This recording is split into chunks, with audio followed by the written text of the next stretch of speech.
योगेश्वर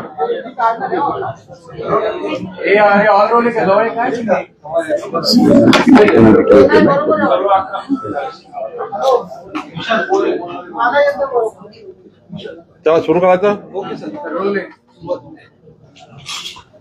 आज माननीय आमदार विजय बापू शिवतारे, माननीय जिल्हाधिकारी, मी पुरंदर विमानतळाच्या भूसंपादना प्रकरणी या भूसंपादनाला विरोध असणाऱ्या अनेक मान्यवरांशी चर्चा केली। जी काही घटना परवा त्या ठिकाणी झाली त्या घटनेचाही आढावा आम्ही घेतला। खरं तर आजच्या बैठकीत असलेल्या सर्वांची मागणी अशी होती की जे काही आमचे तिथे शेतकरी आणि शेतकऱ्याची मुले यांच्यावर गुन्हे दाखल झाले आहेत ते गुन्हे कमी केले पाहिजे। निरपराध शेतकऱ्यांना त्या ठिकाणी शासनाने चौकशी करून त्यांना तात्काळ त्या गुन्ह्यातनं कमी करावं। त्यांना आम्ही सांगितलं की त्या गुन्ह्यामध्ये जे काही प्रत्यक्ष सहभागी आहे किंवा आमच्या अधिकाऱ्याला मारहाण केली आहे असे काही सिरियस व्हिडिओज आमच्याकडे आहे। ते व्हिडिओमध्ये असलेले जे काही लोक असतील त्याच्याबद्दलचा वेगळा विचार करावा लागेल, पण जे काही निरपराध आहे किंवा उभे असणाऱ्या लोकांना काही गुन्हे दाखल झाले किंवा ते तपास करावा लागेल आणि त्याचा निर्णय घ्यावा लागेल। मी माननीय मुख्यमंत्री, उद्या आमची कॅबिनेट आहे त्यावेळी मी चर्चा करेल आणि या ठिकाणी त्यांची मागणी जी आहे गुन्हे कमी करण्याची आणि आमच्या शेतकऱ्यांना त्या ठिकाणी आंदोलनातून जे काही झालं आहे ते एक भावना होत्या, प्रक्षोभक भावना होत्या, त्या भावनातून त्यांनी काही प्रकार झाला तो कमी शासनाने करावा, त्याबद्दल शासनाने विचार करावा। दुसरं, या राज्याचा भूसंपादन मंत्री म्हणून मी त्याच्याही चर्चा केल्यावर दोन गोष्टी प्रामुख्याने या ठिकाणी आढळल्या किंवा चर्चा झाल्या। एक तर पहिली चर्चा अशी आहे की कुणालाही पुरंदर विमानतळात जागा द्यायची नाहीये असा त्यांचा चर्चेचा सारांश आहे। पण मी त्यांना समजवलं की शेवटी नागपूरमध्ये मिहान प्रकल्प झाला, कार्गो हब झाला, नागपूर शहराला लागून असलेल्या हजारो एकर जमीन शेवटी देशकार्याकरता, महाराष्ट्राच्या विकासाकरता आम्ही दिल्या आणि एखाद्या राज्याने किंवा केंद्राने प्रकल्प ठरवला त्या प्रकल्पाला करावंच लागतं। मोठे मोठे प्रकल्प या राज्यामध्ये झाले आणि शेवटी शासनाची भूमिका प्रकल्पामागे काय आहे तर पुरंदर विमानतळाने, पुरंदरच्या कार्गो विमानतळाने संपूर्ण पश्चिम महाराष्ट्राचं चित्र बदलणार आहे। संपूर्ण जगाशी कनेक्टिव्हिटी वाढणार आहे। पश्चिम महाराष्ट्रातल्या शेतकऱ्याचा माल हा डायरेक्ट इंटरनॅशनल लेवलला एक्सपोर्ट होऊ शकतो आणि मोठ्या प्रमाणावर शेतकऱ्यांचा लाभ होऊ शकतो। या भागातल्या 21व्या शतकातल्या डेव्हलपमेंटमध्ये, पुण्याच्या डेव्हलपमेंटमध्ये ज्या पद्धतीनं पुणे आज मुंबई नंतरचं महत्वाचं शहर, दिल्ली नंतरचं महत्वाचं शहर, बेंगलोर नंतरचं महत्वाचं शहर या ठिकाणी या महाराष्ट्रात डेव्हलप होते आहे, या शहराला एक असं विमानतळ जे जगाच्या पाठीवरचं सर्वात उत्कृष्ट विमानतळ या ठिकाणी करण्याचा शासनाचा मानस आहे, तो मानस मात्र शासनाचा आहे। त्यामध्ये शासनाची भूमिका बदलणार नाही, कारण विमानतळ झालंच पाहिजे। विमानतळाशिवाय आपल्या देशाला विकासाचा पर्याय नाही किंवा पुणेलाही विकासाकडे नेऊ शकणार नाही। सर्व शेतकऱ्यांना माझी भूमिका काही मान्य नव्हती। त्यांनी सांगितलं की आम्ही काही जागा देण्याचा प्रयत्न करणार नाही, पण मी सर्व शेतकऱ्यांना इथे नसलेल्या शेतकऱ्यांना विनंती करतोय, आपल्या माध्यमातून जे आहे त्यांनाही विनंती करतोय की शेवटी ए हा मान्य आहे की तुम्हाला द्यायचं नाही, पण बी काहीतरी असावा. म्हणजे समजा द्यायचंच आहे, आता सरकारला घ्यायचंच आहे, तर काय असावं, तिथली नेमकी तुम्हाला किती किंमत असली पाहिजे, या देशातल्या राज्यातलं सर्वात चांगलं भूसंपादनाची किंमत कुठे मिळाली आहे, या भागातले रेडी रेकनर काय आहे, रेडी रेकनर सोडा मार्केट रेट काय आहे, त्यावर लार ऍक्ट प्रमाणे काय करायचं, जर तुम्हाला निगोशिएट करायचं असेल तर काय करायचं, किंवा तुम्हाला प्रत्येक गावाला काय सरकारकडनं मला पाहिजे आहे, 1, 2, 3, 4, 5, 7, 8 काय मागण्या आहे, तुम्ही एक तर आम्हाला 7 दिवसामध्ये कळवा की काय मागण्या तुमच्या नेमक्या आहे, काय मागण्यावर तुम्हाला आपल्या जागा द्यायच्या आहे, किंवा मग शासन तुम्हाला कळवेल 7-15 दिवसामध्ये की आमची ही मानसिकता आहे, आमचा हे आमच्या सर्व राज्यातले देशातले कायदे वापरून हे आम्ही तुम्हाला देऊ शकतो. म्हणजे जास्तीत जास्त शेतकऱ्याच्या खिशात काय टाकता येईल आणि जे जे कायदे तोडता येत नाही, थोडा बेंड करून सुद्धा कायदा बेंड करून काय करता येईल याच्या भूमिका आम्ही शेतकऱ्यांना मांडली आहे. शेतकऱ्यांनी तशी तयारी फार दर्शवली नाही की आम्हाला जागा द्यायची आहे, पण मला या ठिकाणी शेतकऱ्याला विनंती करायची आहे, आम्ही जे काही आता तिथे जे काही संभ्रम चालू आहे, काही लोकांनी चुकीच्या पद्धतीने एक रेट डिक्लेअर करून टाकला व्हॉट्सअपवर, एवढेच मिळणार आहे, एवढेच मिळणार आहे, आणि त्यातून संभ्रम निर्माण झाला आहे. शासनाची भूमिका वेगळी आहे. शासनाला आजच्या त्या ठिकाणी काय देऊ शकतो आपण ती द्यायची आहे. आणि मला वाटतं की जेव्हा शासन आपल्याकडनं एखादी गोष्ट घोषणा करेल किंवा एखादा पॅकेज घोषणा करेल, तेव्हा पुरंदर विमानतळाचा जो काही विरोध सुरू आहे त्यातल्या शेतकऱ्यांना वाटेल की खरंच सरकारने काही चांगलं दिलं आहे, खरंच आपण देशाकरता काहीतरी समर्पण केलं पाहिजे, खरंच आपल्या राज्याच्या विकासात आपण सहभागी झालो पाहिजे असं शेतकऱ्याला वाटेल. आणि मग शेतकऱ्याला त्यात एखाद्या गोष्टी वाढून पाहिजे असतील तर सरकार ओपन आहे. माननीय मुख्यमंत्र्यांशी मी चर्चा करेल, त्यांचाही भूमिका आहे की पुरंदर विमानतळातील प्रकल्पाचा न्याय मिळाला पाहिजे. माझी भूमिका संपादन मंत्री म्हणून आहे, अजितदादा, एकनाथ शिंदेजी आहे, विजय शिवतारेजी आहे. कालही मी कार्यक्रमातलं विजय शिवतारेंनी मला सांगितलं, खरं तर आम्ही आमच्याकडनंही शेतकऱ्याला ऑफर देऊ, त्यांनी आम्हाला काही ऑफर द्याव्या, त्यांनी त्या ठिकाणी ग्रामसभा घेऊन कळवावं आम्हाला की आम्हाला हे पाहिजे आहे, आम्ही त्यांना काही कळवू, आणि शेवटी टेबलवर बसून मला वाटतं की हा तिळा सुटला पाहिजे. शेतकऱ्यांना आमची विनंती आहे शासनातर्फे, हा तिळा सुटावा, यातनं विकासाचा मार्ग उघडावा. पुणे जिल्ह्याची, पुणे शहराची एक मोठी त्या ठिकाणी विकासाचा जो हा थांबलेला प्रकल्प आहे तो पुढे जावा अशी भूमिका आमची आहे. पुढच्या 15 दिवसामध्ये आम्ही या ठिकाणी पुन्हा एकदा चर्चा करू, आणि तोपर्यंत शेतकऱ्यांना माझी विनंती भेटलेली आहे, तुम्ही सुद्धा आम्हाला काही कळवा, आम्ही तुम्हाला कळवू. यातनं जे काही चांगलं करता येईल, म्हणजे शेतकऱ्याच्या चेहऱ्यावर हसू राहील, या पद्धतीचा मार्ग शासन काढण्याचा प्रयत्न करेल असं मी शेतकऱ्याला सांगितलं आहे. यामध्ये काय मोबदल्याचा चर्चा अशी आहे की मोबदला अजून वाढून मिळेल अशा पद्धतीची अपेक्षा काही शेतकऱ्यांना किंवा आजच्या डेलिगेशनमध्ये जे काही लोक या ठिकाणी आले त्यांनी पहिला प्रश्न मांडला की आम्ही देणारच नाही जागा, आणि दुसरा आमच्याकडनं ऑफर दिली की तुमच्याकडे आम्ही जे काही तुम्हाला कळवू, पॅकेज देऊ किंवा आम्ही तुम्हाला पॅकेज डिक्लेअर करू, तेव्हा तुमच्यापैकी काही वाटलं की याच्यात कमी आहे, वाढून द्या, ती आम्ही भूमिका करू, काय अडचण असेल तर. पण तुम्ही हा विचार करू नका की बाबा आम्हाला जागा द्यायचीच नाही आहे, पुरंदर विमानतळ करायचंच नाही आहे, होऊच द्यायचं नाही आहे. मी त्यांना माझ्या नागपूर जिल्ह्यातलं मिहानचं उदाहरण दिलं की मिहानमध्ये मी स्वतः 5,500 एकर जागा दिली आम्ही. शेवटी सरकारला एखादा प्रकल्प करायचा आहे तर तो नवी मुंबई प्रकल्प झाला. एवढा मोठा पुण्यासाठी म्हणजे कितीतरी पिढ्यांना हा या विमानतळाचा उपयोग होणार आहे किंवा विकासाचे दारं उघडणार आहे पश्चिम महाराष्ट्राचे. आणि पुणे हे इतकं मोठं जगाच्या नकाशावर येणारं शहर आहे या विमानतळामुळं. तर कशाला आपण थोडं आपल्याला यासाठी आपलं योगदान द्यावं लागेल.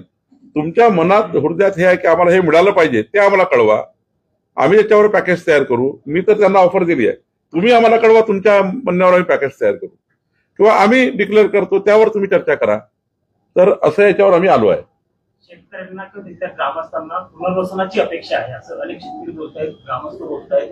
राज्य सरकारकडनं या संदर्भात काही होत आहे, कारण 13चा जो भूसंपादन कायदा आहे त्यामध्ये पुनर्वसनाची कुठलीही तरतूद नाही. त्याविषयी राज्य सरकार विचार करणार आहे. मी काय म्हटलं, त्यांच्या म्हणणं येऊ द्या माझ्याकडे. मी भूसंपादन मंत्री म्हणून एवढंच सांगतो, म्हणणंच आलं पाहिजे की आमच्या ह्या 4 गोष्टी आम्हाला या पुनर्वसन करून पाहिजे, आम्हाला हे करून पाहिजे, आम्हाला या लार ऍक्ट प्रमाणे हे करून पाहिजे, आम्हाला या ऍक्ट प्रमाणे. शेवटी या देशात कायदे आहे जमीन संपादन करण्याकरता. निगोशिएशन, प्रायव्हेट निगोशिएशनचा कायदा आहे, त्याच्या काही बेनिफिट्स आहे, MIDC ऍक्ट आहे, रेल्वे ऍक्ट आहे, लार ऍक्ट आहे.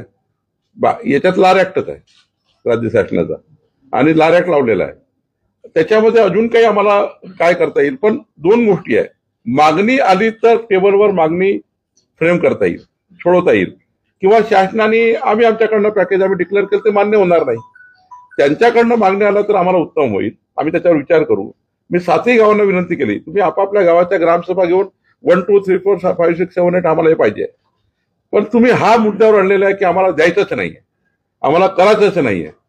तर मात्र या देशातले किंवा राज्यातले अनेक उदाहरण बघितले, त्यांना मी ते सांगितलं. किती शेतकऱ्यांनी म्हटलं किंवा किती तुम्ही म्हटलं, तुम्ही सरकारला मागणी करू शकता पण द्यायचंच नाही आहे.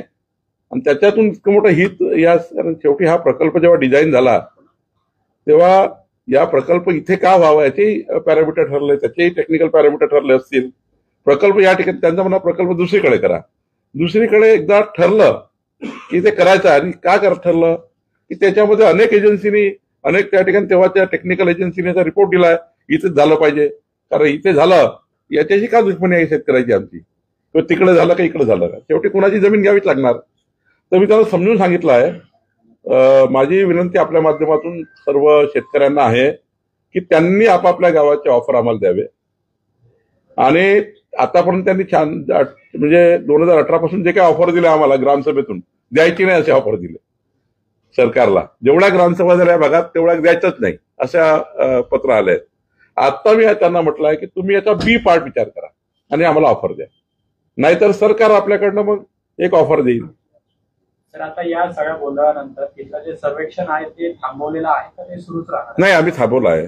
आम्ही शेतकऱ्याच्या मुळावर उठून किंवा शेतकऱ्यांच्या जीवावर उठून कुठलं सर्वेक्षण करणार नाही.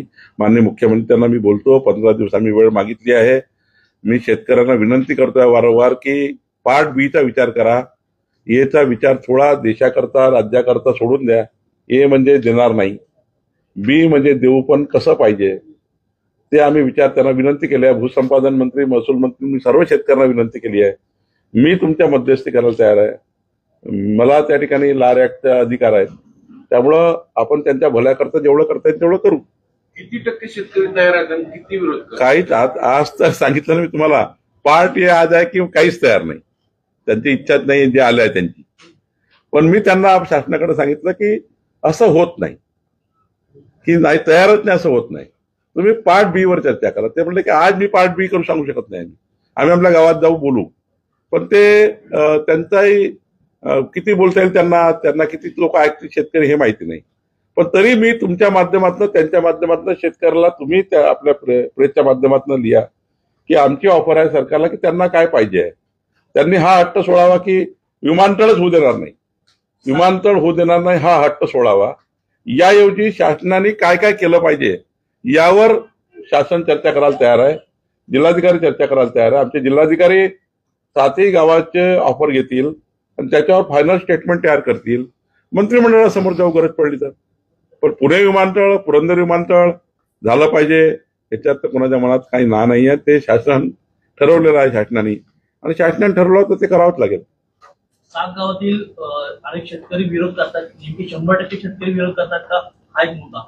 दुसरा मुद्दा असा की काही शेतकरी ज्यांची जमीन जातात ते विरोध करतात, पण काही शेतकऱ्यांच्या जमिनी त्यांची तायरी आहे असाही मुद्दा येतोय. फक्त रेट किती फुटणार आहे एवढीच एक अपेक्षा लोकांना आहे. मी तेच सांगितलं आहे, तुमच्या मनाला वारंवार तेच सांगतोय. तुम्ही माझी जिल्हा प्रशासनानं असं काही सर्वे केला आहे की नेमकी शेतकऱ्यांचा विरोध किती? नाही, जिल्हा प्रशासनाने किती सर्वे केला तरी लार ऍक्ट मध्ये अधिकार आहे. किती 4 पट 5 पट जे काही आहे, आज जे काही रेट, जे काही आमचा आजचा जो बाजारभाव असेल, आजचा जो काही आम्ही रेट लावू त्याच्या 5-4 पट आम्ही लार ऍक्ट मध्ये देतो. 5 पट निगोशिएशन मध्ये देतो. त्यानंतर पीक फळबागाचे पैसे वेगळे देतो, घरांचे पैसे वेगळे देतो, जिरायतीचे वेगळे देतो, बागायतीचे वेगळे, सारं आम्ही देतो. ते खूप जातं असं. मग त्याला काही व्याज लावतो आम्ही, व्याजाची रक्कम देतो. हे केलं तर खूप ते असं जातं. ते एकदा समजून घेतलं पाहिजे शेतकऱ्यांनी की त्यांना जर आज त्याची जमीन समजा 50 लाख रुपये एकर आहे, मग त्यांना उद्या 70 लाख रुपये एकर मिळाली मार्केटची, तर शासनाकरता येणाऱ्या पिढीकरता त्यांनी मोठं मन करायचं. देणारच नाही भूमिकेतनं न येता देणार पण आम्हाला हे द्यावं सरकारने, या भूमिकेत शेतकऱ्यांनी यावं, याच्याकरता मी बैठक घेतली. नाही, आता आपण सांगितलं की 5 पट जास्तीत जास्त देऊ शकतो आपण निगोशिएबल, ते नियमच आहे. बरोबर. पण तुम्ही त्या व्यतिरिक्त पॅकेज टाईप म्हणतायत, म्हणून म्हटलं की सरकारला जे अधिकार आहे, केंद्राचा जो कायदा आहे त्याच्यामध्ये 5% त्याच्यावरती राज्य सरकारला स्वतःचे अधिकार दिलेले की देऊ शकता. असं काही पॅकेज द्यायची सरकारची मानसिकता आहे का? मी एकच विनंती करतो सर्वांना, त्यांच्याकडनं काय मागणी आहे ती तर थोडं बाहेर येऊ द्या. मी तेच म्हणतोय त्यांना, ए वरच बोलताय ते देणार नाही. मी त्यांना वारंवार सांगतोय तुम्ही बी वर बोला, कारण ए वर माझा जो अनुभव आहे माझ्या आयुष्यातला, ए वर मी खूप आंदोलन केलं, मी विरोधी पक्षामध्ये होतो, खूप प्रकल्प अडवण्याचा प्रयत्न केला, पण शेवटी सरकारने एकदा नोटिफाईड केला, प्रकल्प होतातच. 2 वर्षानुसार 4 वर्षानुसार प्रकल्प काय होतं, 4 वर्ष लेट झाला काय होईल, प्रकल्पाची किंमत वाढेल, पैसे कोणात जातील, सरकारचे जातील, होईल काय. यांनी आंदोलन केलं, आम्ही खूप अडवून राहिलो. यात दोघांचे नुकसान आहे. शेतकऱ्याचे नुकसान आहे की त्यांचे आंदोलन चालू राहतील, इकडे सरकारचे रेट वाढत जाईल, म्हणजे जो प्रकल्प 4,000 कोटीचा तो 8,000 कोटीचा होईल. शेवटी पैसे आहे कोणाचे, लोकांचेच पैसे आहे ना. त्यामुळे लवकरात लवकर जर समृद्धी महामार्गावर जसं झालं, समृद्धी महामार्ग अडवण्याचा खूप प्रयत्न केला, पण एक लेवलला एक ऑफर आली, भडाभड जमिनी 701 किलोमीटर जमिनी त्या ठिकाणी गायकवाड झाल्या 3 महिन्याच्या आतमध्ये. मी त्याला तेच सांगितलं, तुम्ही बोला तर खरी, सरकार तुमच्याशी बोलायला तयार आहे, सरकार निगोशिएशन करायला तयार आहे, सरकार तुमच्या मागण्यावर चर्चा करायला तयार आहे, पण तुम्ही एवरच थांबले, आम्ही देणार नाही. तर शेवटी सरकारला ते प्रकल्प करायचा आहे. तो विकासाचा मुख्य केंद्रबिंदू आहे या महाराष्ट्राच्या आणि पुण्याच्या आणि इंटरनॅशनल लेवलच्या. तर त्यांनी माझी ऑफर, माझी विनंती ऐकेल असं मला वाटतं. 2 दिवसांपूर्वी जो काही प्रकार तिकडे घडला पुरंदरमध्ये, त्यामध्ये त्या सगळ्या आंदोलनामध्ये काही दलाल घुसल्याचा सुद्धा आरोप केला जातोय आणि तिथल्या काही शेतकऱ्यांवरती देखील गुन्हे दाखल आहेत. त्याच्यामध्ये 307 कलम लावण्यात आल्याचं म्हणलं. ते शेतकऱ्यांचं म्हणणं की असा प्रकार घडला नसताना सुद्धा शेतकऱ्यांवरती 307. सरकारकडे व्हिडिओ आहेत, त्याची सगळी चौकशी, सरकारचे व्हिडिओ आहेत, त्याच्यामध्ये बैलगाड्या का सोडण्यात आल्या, बैलगाड्या सोडल्या. आता त्या बैलगाड्यामध्ये म्हणजे कोणाला आमच्या अधिकाऱ्यांना काय, आमच्या त्या कर्मचाऱ्यांना काय, ठीक आहे, त्याची चौकशी करू. शेतकरी राजा जो आहे त्याच्या मुलांना, त्यांच्या महिलांना जो काही तिथे जाणीवपूर्वक काही त्या ठिकाणी रजिस्टर झालं असेल तर ते माग घेत आहे सरकारला. पण काही लोकांनी तिथे, शेवटी गावामध्ये 2 प्रकारचे लोक असतात, एक आंदोलन चिघळवणारे आणि एक बिचारे आंदोलनामध्ये काही कारण नसताना भरडणारे. तर चिघळवणारे कोण आहे याच्यामध्ये सरकार जाणार आहे, पण त्यांची मागणी आमच्या मुलाबाळाला काही कारण नसताना काही पोलिसांनी केलेलं आहे, त्याच्यामध्ये मी मुख्यमंत्र्यांशी बोलणार आहे. ज्यावेळेस असे प्रकल्प येतात तर सुरुवातीला दलाल मंडळी तिथे घुसतात, जमिनी विकत घेतात, नंतर त्यातनंही काही गोष्टी वाढतात. या प्रकारात नेमकं काय झालंय? नाही, आता मला या प्रायमरीत असं म्हणता येणार नाही कोणी दलाल वगैरे असं आज मला म्हणता येणार नाही, कारण मी त्याची चौकशी आज केली, मी फक्त ऑफर दिली आहे. याच्यामध्ये शेवटी या भूसंपादन कायदा आल्यानंतर काही झालं असेल किंवा ज्या दिवशी आमचं नोटिफिकेशन झालं ते बघावं लागेल, तो वेगळा विषय आहे. पण ते 1-2 दलाला करता सर्वसाधारण शेतकऱ्याचं नुकसान करणे काही योग्य नाहीये. 1-2 लोकांनी काय केलं असेल तर मला माहिती नाही, ते बघावं लागेल आम्हाला. पण सर्वसाधारण शेतकऱ्याबद्दल मी बोललो आहे. माझी विनंती शेतकरी ऐकतील, सरकारची विनंती ऐकतील, मुख्यमंत्र्याची विनंती ऐकतील, अजित पवार, एकनाथ शिंदेजी आम्ही सर्व एकत्र आहोत, शिवतारे बापू आहे. शेवटी हा प्रकल्प होऊ द्यावा एवढीच विनंती लोकांना माझी आहे. तुमच्या काय काय ऑफर असतील त्या सरकारकडे आपण द्याव्या, त्याच्याबद्दल विचार शासन करेल. सरकार लोकांशी बोलायला तयार आहे, सरकार पॉझिटिव्ह भूमिकेमध्ये आहे, सरकार मोगलशाही करणार नाही, सरकार जमिनी संपादन करताना शेतकऱ्यांच्या चेहऱ्यावर हसू राहील असाच निर्णय करेल. परंतु शेतकऱ्यांनी मात्र थोडा हट्ट सोडावा आणि पुण्याच्या, देशाच्या, महाराष्ट्राच्या विकासाकरता, कारण हा इंटरनॅशनल प्रोजेक्ट आहे, हा जगाला जोडणारा प्रोजेक्ट आहे, यातनं संपूर्ण कार्गो हब तयार होणार आहे आणि एकदा कार्गो हब तयार झाला त्या भागाचं संपूर्ण चित्र पालटतं असा संपूर्ण जगाचा आतापासूनचा डेव्हलपमेंटचा रेशो आहे. आरोप की आमदारांनी आम्हाला फसवलं बापू, तुमची काही याच्यावर असेल तुम्ही स्थानिक आमदार कोणी फसवलं? तिकडनं काही रिॲक्शन झाले? आता काल आम्ही बोलू, काल एका कार्यक्रमात एकत्र होतो आणि त्या कार्यक्रमामध्ये मी तिकडे का गेलो नाही की मी राजकीय माणूस इन्व्हॉल्व्ह झालो की विरोधक जे राजकीय आहेत ना ते वेगवेगळ्या गोष्टी बोलून वाटोळ करून टाकतात, म्हणून मी 2-4 दिवस गेलो नाही. पण काल मी साहेबांना भेटलो. काल आम्ही फर्ग्युसन कॉलेजमध्ये जो कार्यक्रम होता त्या कार्यक्रमामध्ये कलेक्टर साहेब, मी आणि तिघांनी चर्चा केली की सरकार म्हणून आपल्याला लक्ष द्यावं लागेल. मी बोललो की राजकारण लोकल होते त्याच्याऐवजी सरकारने बघावं आणि मी त्यांना विनंती केली. तुमच्या माहितीसाठी सांगतो, मला जवळजवळ प्रत्येक गावातून फोन आले, बापू आमची पोरं अडकली. पहिल्यांदा मागणी साहेबांनी, तुम्ही नंतर केली, पहिल्यांदा काल फर्ग्युसन कॉलेजमध्ये मी मागणी केली की ज्या केसेस झालेल्या आहेत त्याच्यातली निरपराध जी पोरं आहेत त्या पोरांवरच्या केसेस आपल्याला मागे घेतल्या लागतील. तो तुमचा अधिकार आहे, कसं करायचं, पण ते केलं तर वातावरण निवळेल आणि चुकीचे लोक आहेत ते बाजूला पडतील पण चांगले लोक आहेत ते समोर येतील. काल मी 1 तास आम्ही चर्चा केली. मी फक्त सुरुवातीला 2-3 दिवस एवढ्यासाठी जात नव्हतो की मी गेलो की राजकारण होणार आणि विरोधक, काल सुद्धा आता अंबादास दानवे वगैरे येऊन ज्या पद्धतीने बोलत होते, आपल्याला हा प्रकल्प करणे अख्ख्या पुणे नव्हे महाराष्ट्रासाठी 14 जिल्ह्यांचा प्रश्न आहे. प्रचंड मोठा फायदा होणार आहे आणि एखादं धरण झालं तर 1000-2000 हेक्टर जमीन जाते आणि पाणी 200 किलोमीटर लांब जाते. पण या केसमध्ये हा फरक आहे की इथे विमानतळ झाल्यानंतर त्यातले 100% बेनिफिट 100% हे पुरंदर हवेली या मतदारसंघाला होणार आहे.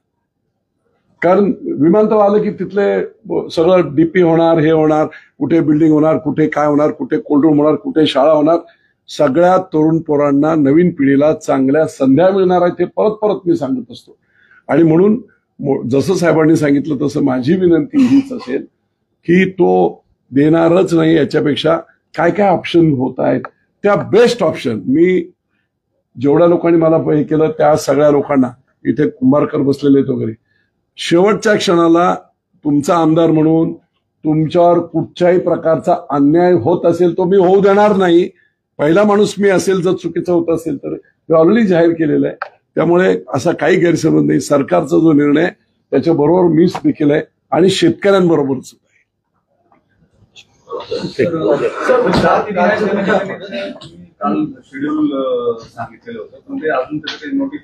मी शेड्यूल काही सांगितलं नाही. मी असं म्हटलं की 2027 पर्यंत अपेक्षित आहे आणि मी हे सांगितलं की या देशाच्या जी आत्मीयतेने मागणी होती 140 कोटी भारतीयाची, ती मागणी माननीय प्रधानमंत्री महोदयांनी पूर्ण केली.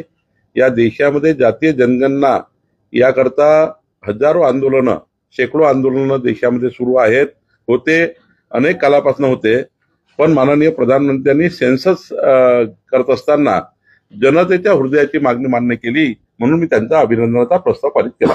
सर, काल तुम्ही जे स्टेटमेंट केलं होतं की काँग्रेस रिकामी करा, त्यावरनं बऱ्याच प्रतिक्रिया येताना दिसल्या. त्यावर मुंडे आणि महाजनांनी पक्ष वाढवला, मात्र बावनकुळे किंवा सत्तेचा आणि पैशाच्या जोरावरती भाजपला सूज आणतायत असं संजय राऊतांचं म्हणणं. मी असं म्हटलं की धंगेकर सारखा एक कार्यकर्ता, इमानदार कार्यकर्ता, काँग्रेसचा निष्ठावान कार्यकर्ता एकनाथ शिंदेजीकडे पक्षप्रवेश केला. परवा संग्राम थोपटेजी यांनी पक्षप्रवेश भाजपमध्ये केला.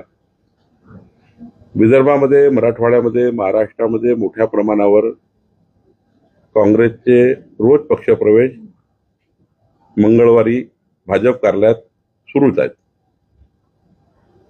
काँग्रेसचा खालचा कार्यकर्ता फार अस्वस्थ आहे, बुथवरचा. केंद्रीय नेतृत्वामध्ये ना विकासाचे विजन आहे, या देशाला पुढे नेण्याकरता काही भूमिका आहेत, डेव्हलपमेंटच्या काही भूमिका नाही. केवळ नरेटिव्हवर काम करून कधी पक्ष वाढत नाही.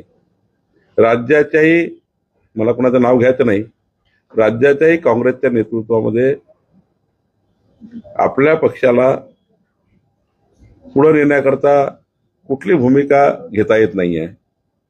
आतापर्यंत फक्त EVM वर दोष देऊन पार्टी चालवली. शेवटी पक्ष चालवताना भूमिका घ्याव्या लागतात, डेव्हलपमेंटच्या घ्याव्या लागतात, विकासाच्या घ्याव्या लागतात. आणि त्यामुळं काँग्रेस पक्षामध्ये ज्या कार्यकर्त्याला असं वाटतं की विकासाच्या प्रवाहात यायचा आहे, जो बूथवरचा कार्यकर्ता आहे, तालुक्याचा कार्यकर्ता आहे, जिल्ह्याचा कार्यकर्ता आहे, त्या सर्व कार्यकर्त्यांना भारतीय जनता पक्षाचे दार उघडे करा आणि त्यांना विकासाच्या मूळ प्रवाहामध्ये आणा. ते सुद्धा कार्यकर्त्यांनी खूप दिवस काँग्रेसमध्ये काम केलं आहे. आज त्यांना जर आपण सोबत घेतलं तर निश्चितपणे प्रत्येक पक्षामध्ये चांगली माणसं असतात, जे विकासाला प्राधान्य देणारी असतात. त्या लोकांना भारतीय जनता पार्टीमध्ये पक्षप्रवेश द्या. अत्यंत सरळ सोप्या पद्धतीने मी मांडला आहे. आता मोडून तोडून काही लोक दाखवतात, ती गोष्ट वेगळी आहे.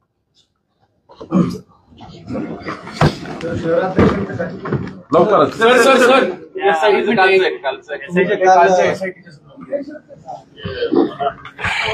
सर, महसूल विभागाच्या प्रकरणात, भ्रष्टाचाराच्या प्रकरणात आपण काही SIT स्थापन करण्याचा निर्देश किंवा आदेश काही देतोय? मागच्या दौऱ्यात मी जमाबंदी आयुक्ताकडे गेलो तेव्हा तिथला पाटील आणि मोरे नावाच्या अधिकाऱ्यांनी एक्स्टॉर्शन करून मोठ्या प्रमाणावर लोकांकडनं पैसा घेऊन जमिनीच्या नकाशामध्ये मोठ्या प्रमाणावर फेरफार केले.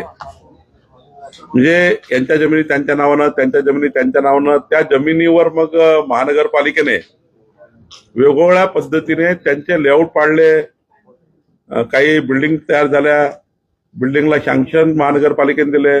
एक नकाशा चुकला, एक शेतकऱ्याचा एक नकाशा चुकला, एक घरमालकाचा नकाशा चुकल्यानंतर त्याचे परिणाम हे कितीतरी पिढ्या होतात, कितीतरी चुका होतात. एक छोटी चूक आमच्या भूमापन अधिकाऱ्यांनी केलेली ही कितीतरी पिढ्या उद्ध्वस्त करू शकतात. आमच्या पुण्यामध्ये आमच्या SLR विभागामध्ये प्रचंड प्रचंड प्रचंड अनागोंदी कारभार मागच्या 4 वर्षापासून झाला. कुणाची जमीन कोणाच्या नावानं, कोणाचा प्लॉट कोणाच्या नावानं. त्यामुळं 1 प्रकरण 2 प्रकरणात मी गुन्हे दाखल केले, पण स्कोप मोठा आहे. 17-18 तारखेला आम्ही जाहीर तिथे आता कॅम्प लावायला लावलाय, जाहीर कॅम्प. त्या कॅम्पमध्ये ज्यांच्यावर अन्याय झाला त्यांचे सर्व अर्ज मागितले आहेत. आणि गरज पडली तर मी एखाद्या वेळेस जनसंवाद करायला आणि त्याच्याकडनं अर्ज घेईल लोकांकडनं. आणि हा SITचा भाग करावा लागेल, कारण याच्यामध्ये मोठ्या प्रमाणावर आर्थिक देवाणघेवाण आहे. मोठ्या प्रमाणावर चुका झाल्या त्या दुरुस्त तशा करावं लागेल. त्याच्याकरता काही मार्ग काढावे लागतील. चुका झाल्यानंतर त्याच्यावर जे काही अनधिकृत बांधकाम निर्माण झाले त्याचं काय करायचं, त्या गरीब माणसाचं, त्यांनी घेतल्या त्यांचं काय, एखादा टावर उभा झाला त्यातल्या लोकांचं काय. शेवटी वेगवेगळे आता त्याच्यामध्ये चुका दुरुस्त करताना वेगवेगळ्या भूमिका, वेगवेगळे कायदे वापरावे लागतील. एक चूक झाली आहे ती मग ती नगर विकास महसूलने केली, आमच्या जमाबंदीने केली, मग नगर विकासने केली, मग 7-12 केली, मग टाउन प्लॅनरने केली. एकाच चूकमध्ये 50 गोष्टी झालेल्या आहेत. त्यामुळं फार मोठा स्कोप आहे. SIT कुणावर कारवाई करण्याचा ते तर होईलच, त्याच्यावर कारवाई व्हायची, ते जातीलच जेलमध्ये. पण जे लोक अफेक्टेड झाले त्यामुळं, एका चुकीमुळं, त्या लोकांना न्याय देण्याकरता आमची SIT त्याच्या सूचना करेल की बाबा इतक्या प्लॉटला तुम्ही असं करून द्या. एखाद्या वेळेस किती लोक त्यात बाधित आहेत तेही बघावं लागेल. त्यामुळं याची चौकशी करू. पण पुण्यामध्ये जे काही गडबड झाली आहे त्या गडबडीला मात्र दुरुस्त करावं लागेल, शोधून काढावं लागेल आणि लोकांना न्याय द्यावा लागेल. नाही, 2 अधिकारी असे आहेत ज्यांच्यावर बळतर्फीपर्यंत कारवाई होऊ शकते असे प्रकरण त्यांनी केले आहेत. मी आज काही निर्णय घेतला नाही, पण मी विभागाला सांगितलं आहे की याच्यामध्ये इतका सिरियस नुसतं अँटी करप्शनचा गुन्हा दाखल झाला किंवा पोलिसांचा गुन्हा दाखल झाला, त्याला सस्पेंड केलं, पण त्यांनी लोकांचे जीवनच उद्ध्वस्त करून टाकले. असे अधिकारी कशाला पाहिजे महसूलमध्ये? लोकांचे जीवन उद्ध्वस्त करण्याचा अधिकार काय तुम्हाला? ज्या अधिकाऱ्याची चौकशी लावण्यात आली त्याच अधिकाऱ्याला आपल्या सरकारने प्रमोशन दिले, त्याविषयी काय? नॉर्मल प्रमोशन प्रक्रिया त्यात झाली. त्या काळात चौकशीची कारवाई चालू आहे. नॉर्मल प्रक्रियेला प्रमोशन थांबवता येत नाही, ती नॉर्मल प्रक्रिया असतं. पण प्रमोशन झालं म्हणून थोडी झालं, काही यातून थोडी सुटणार आहे. जे कर्तृत्व तुम्ही केलं आहे त्यातनं कोणीच सुटू शकत नाही. तुम्हाला सांगतो मी, योग्य न्याय मिळेल. मला जास्त चिंता हे चुकीचं झाल्यामुळं जे लोक अफेक्टेड झाले, सर्वसाधारण गरीब माणसं, त्यांचं कसं रेग्युलराईज करता येईल याची चिंता जास्त आहे. बाकी अधिकारावर काय कारवाई करायची ते करणारच आहे. आणि जे बळतर्फीच्या लायकीचे आहे त्यांना बळतर्फी करणार आहे. लाडक्या बहिणींना जे 2100 रुपये द्यायचं आहे. नाही, आता एसआयटीचा स्कोप काय, किती दूरपर्यंत जातो जरा पाहावं लागेल. तुम्ही तुमच्याकडे काही माहिती असेल तुम्ही आमच्या एसआयटीला द्या. आम्ही आज उद्या एसआयटी गठन करू. ती एसआयटीला तुम्ही माहिती द्या तुमच्याकडे असेल ती. आम्ही याच्यामध्ये खोलात जातो आणि जेवढा काही कठोर कायदा वापरता येईल तेवढा वापरणार आहे. संजय सर असं म्हणतात की 2100 रुपये देणं महिलांना शक्य नाहीये, ही वस्तुस्थिती आहे, ती मान्य करावी लागेल. खरंच तशी परिस्थिती आहे का? 1,500 रुपयेच महिलांना मिळणार? आमच्या सरकारने, देवेंद्र फडणवीस सरकारने, आमच्या मुख्यमंत्र्यांनी, एकनाथजींनी, अजितदादांनी, आमच्या सरकारने जॉईंटली आम्ही जो संकल्पनामा दिला होता, आमचं सरकार आल्यावर राज्यात आम्ही काय काय करू. आम्ही लाडक्या बहिणीला 2100 रुपये देऊ, कर्ज माफ करू, शेतकऱ्याला 12 दिवसांनी वीज देऊ, असे अनेक आम्ही संकल्प केले आहे. आणि शेवटी संकल्प केल्यावर ते संकल्प पूर्ण करण्याकरता जो काळ असतो तो 1800 दिवस काळ असतो, 5 वर्ष. या काळामध्ये तुम्हाला जे देणं द्यावं लागतं ते तुमच्या संकल्पात जर तुम्ही दिलं नाही तर लोक तुम्हाला प्रश्न विचारतील 5 वर्षानंतर. आमचं सरकार, देवेंद्र फडणवीस सरकार, एकही संकल्प सोडणार नाही. आम्ही घेतलेला संकल्प पूर्ण करू. हा तर आला प्रश्न पैशाचा. शेवटी ही गोष्ट खरी आहे, सारं सोंग करता येतं, पैशाचं सोंग करता येत नाही. पण त्याकरता आता आम्हाला काही उत्पन्नाचे सोर्सेस वाढवा लागतील. काही त्या ठिकाणी अजून आम्हाला केंद्र सरकारची मदत घ्यावी लागेल. जे राज्य सरकार काही प्रकल्प करताय त्या प्रकल्पाकरता केंद्र सरकारकडनं काही पैसे घेतले तर काही पैसे आम्ही इकडे बचत होईल. काही व्याजाची टक्केवारी आता बँकेची कमी झाली आहे, ती काही बचत होईल. पण शेवटी जे शब्द आम्ही दिलाय तो पूर्ण होईल.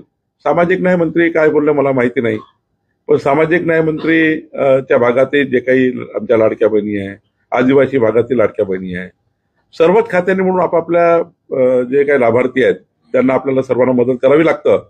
पण संजय क्षीरसागरांचं मात मी काही ऐकलं नाही त्याची. अभ्यासपूर्ण बोलतो नाही, संजय क्षीरसागर अभ्यासपूर्णच बोलतात. त्यांचा तो अभ्यास करून बोलण्याचा एक त्यांचा पहिल्यापासून ते सभागृहात असे बोलतात. पण माझं म्हणणं असं आहे, सरकार म्हणून आम्ही बसू आणि त्यातून मार्ग काढू. सर, भूमी अभिलेख मध्ये तुम्ही म्हणला की 4 वर्षापासून अनागोंदी कारभार आहे. तो अनागोंदी कारभार फक्त एसआयटी मुळे साफसूफ होईल का, किंवा त्याच्यासाठी काही वेगळे ऍक्शन प्लॅन करणार आहे का? जे माझ्या अधिकारात आहे आज, काही जमाबंदी आयुक्तातले कायदे बदलावे लागणार. 3 कायद्याचा बदल करावा लागणार. आयजीआर मध्ये काही कायदे बदलावे लागणार. जमाबंदी आयजीआर व्यवस्थितपणे करावे लागणार. मी आज दिवशीशी बोललो आहे, त्यांना म्हटलं कुठले कायदे. आता बघा, 6 वर्ष हा जे एसएलआर DYSLR तो एकाच ठिकाणी बसून आहे. बाकी 3 वर्षाचा कायदा आहे. हे 6 वर्ष बसलेले आहे. ते आपली मोनोपोली करून त्या ठिकाणी काम करतात. सर्वच करत नाही, काही चांगले अधिकारी आहे या राज्यातले. काही DYSLR SLR प्रचंड चांगलं काम करणार आहे. सर्वच अधिकारी काही चूक नसतात. काही अधिकारी असे असतात ते देशाकरता राज्याकरता काम करतात. काही अधिकारी नुसतं 40 वर्ष, 30 वर्ष, 20 वर्ष, त्यांना तर पुणे विभाग आणि मुंबई विभागामध्ये आता मी 68 ऍडिशनल कलेक्टर सिलेक्शन ग्रेडचे आम्ही प्रमोशन केले माननीय मुख्यमंत्र्यांनी. आता आम्ही 81 ऍडिशनल कलेक्टर दिले.